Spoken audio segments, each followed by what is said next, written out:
I when I started, I probably never imagined that I would be in a position to be the colonel, but it was always important to me to do my best job and work hard and in any position I've held, I just wanted to do my best job. And so I just put my head down and did my work, and every time I got a promotion, I just kept doing my work.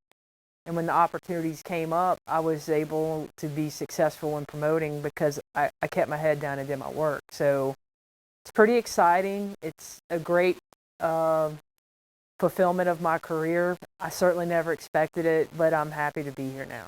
So, I came from 5 kids. We all seemed to play some sports growing up. All of our cousins lived by us, so we played softball. We actually had enough cousins that lived by us to have softball games and baseball games in the fields where we grew up. So we played a lot of sports. I was always into sports growing up, and I loved basketball more than anything. It taught me discipline and dedication and hard work. If you work hard, you can be successful, and it translated.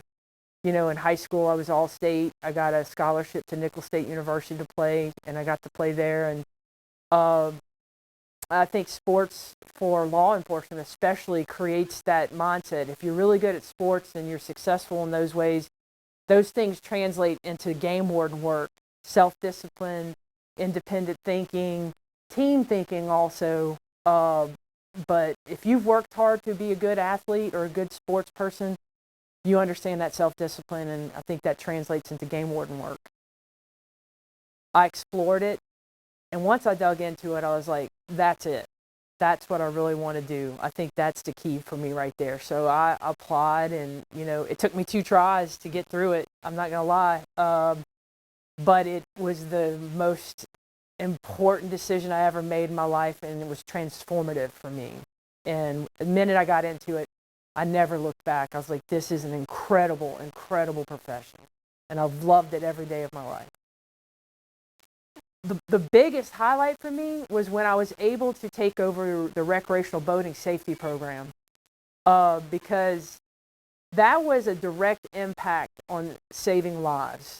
Everything we've done in that recreational boating safety program since I was in it, and I got to be the boating law administrator over it, create some new regulations, expand our education program. That just created an opportunity. I had a direct effect on saving lives in Louisiana. And to me, if I were to walk away today, that would be the greatest thing I accomplished, was those things in the recreational boating safety program. But the whole career is a highlight for me. There's just too many things, that I've enjoyed and I call a highlight. But those are probably the things that stick out in my mind. I think, the world has evolved quickly. We are in a transformative period, I think, for everybody. And I think it's not just women or minorities. Everyone is in a moment of change, and we're all seeing opportunities we didn't see there before, right? So I would encourage them, if they like going out and being outdoors, even if it's not hunting and fishing, if you like going out on the kayak or paddle boarding or hiking, but you like it and you've got a little self-discipline and you're a female, I encourage you to look into the profession. It's very rewarding.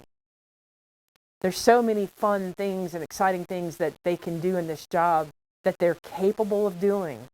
So they should, if they're remotely interested, seek it out and try it. Throw your hat in there and go for it. But I truly encourage that to anyone that hears what I'm saying and it resonates. We want good, quality, self-disciplined people that are going to enjoy this type of work. So not just women, anyone, but I really do encourage the young ladies out there that hear that to go for it.